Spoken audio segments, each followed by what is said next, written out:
So you'll be opposing Labor's latest tax cut, but will you take some sort of income tax cuts to the election? Well, we'll make our budget reply speech on Thursday night, but what's obvious here is that a 70 cent a day tax cut in 15 months' time is just not going to help families today who are really suffering. I mean, Labor's created not just an economic crisis, not just a housing crisis, but a crisis of confidence, and there are a lot of people across the country who are working harder than ever before, and they just know that this government's budget has made it even harder for them to pay their bills. There's nothing structural around the energy system of trying to address grocery price problems that people are experiencing every day in their own budgets, and that's the missed opportunity of this budget. Can I just, drill down a little bit on that? I know you're not going to give away all the secrets of the budget reply speech this morning, but are you looking at income tax cuts, something broader? Well, James, again, we'll make our announcements on Thursday night, but I think for Australians at the moment to hear from the Treasurer on the weekend that there was a 25% cut in their power prices, I mean, that's just not the experience. It's not true. And people are paying more for their electricity, 30% more for their food. And there is an energy crisis in this country where we're talking about blackouts and brownouts, and people are paying 34% more for gas. So we need to have a proper energy system. We need to make sure that we have the home ownership dream restored. This government's made announcements, reheated the housing policies of the last few budgets, but they haven't built a single house. And that's why Australians, particularly with the big Australia numbers that we've seen in the budget, bringing in 2 million people over 5 years is just going to crush the dream of home ownership and make it harder for people to buy a house, but also for people who want to rent as well.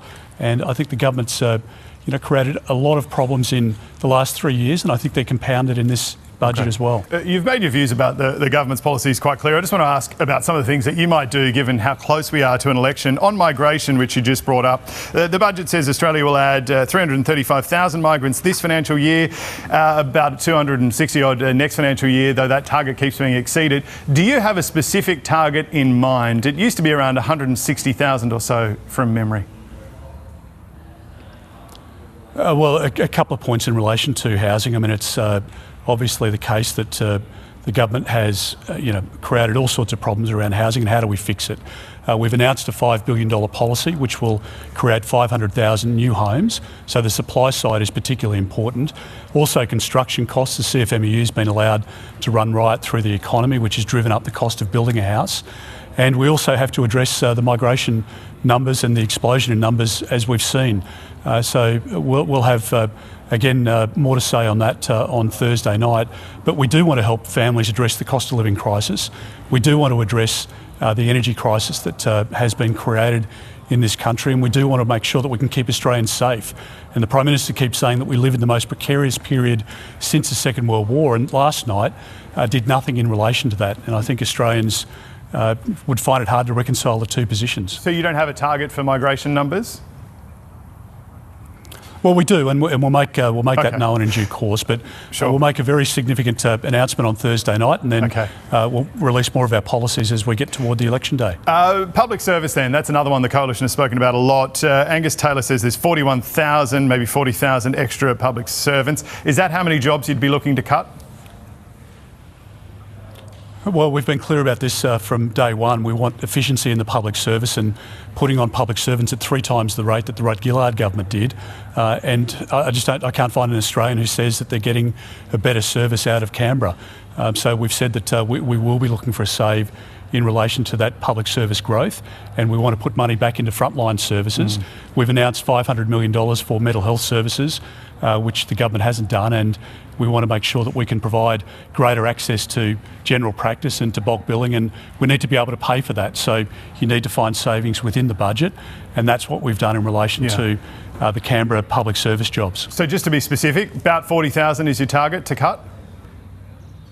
That's exactly right, and we've been very open and honest with that, because we want an efficient public service, but growing by 40,000 the number of public servants in Canberra is not going to help families put food on their table or deliver the services that they need as a family or as a pensioner.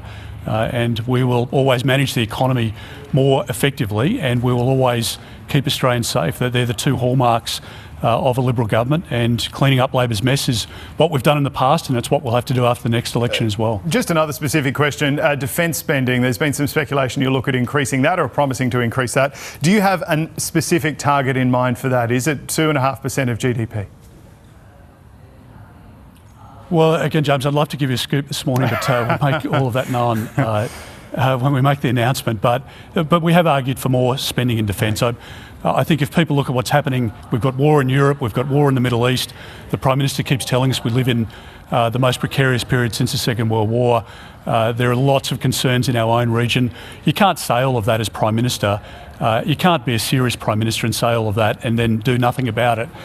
So there is a requirement for more spending in defence in a responsible way, and I think Australians would expect that. Okay. You don't have a lot of details on your policy still to say publicly. Thursday night, is that going to be the start of a process of the Coalition actually unveiling fully costed, targeted policies with numbers, things like that? Well, James, Thursday night will be a big night because we'll make a very significant announcement, and it will be about how we can help Australian families deal with Labor's cost of living crisis. We want to restore the dream of home ownership. We want to make sure that we can properly defend our country and keep Australians safe and address the crisis that exists at the moment across the economy in many ways. The government's created this crisis, a crisis in housing, a crisis in energy, a cost of living crisis, and I want to make sure that we can detail our plan, which we'll start to do on Thursday night, and then we'll outline that progressively until election day, and I believe that that's a plan that Australians will accept and will support at the next election. You're a proud Queenslander. Is building a massive stadium at Victoria Park a good idea?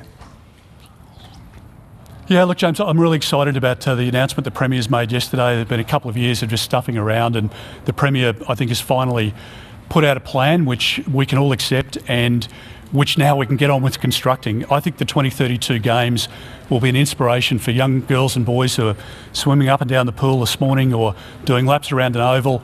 They aspire to be a great Australian athlete, and the 2032 Games will spur many of them into that outcome, and that will be wonderful for our country. And I think it'll put Brisbane on the map, but it'll be a great thing for Australia, as we found in Sydney. And the Victoria Park Stadium is, I think, the right answer, and I think Premier Crisafulli has nailed it. I think he's done very well, and let's just get on with building it now and create a great opportunity for our country.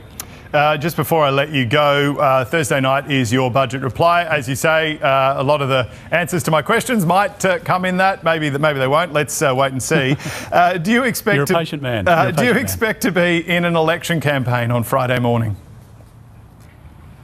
I think it's pretty close. I mean, obviously, the government's been running all their negative ads, and I think for a government that doesn't have a good story to tell over the last 3 years, they'll turn negative pretty quickly, which is what they've done.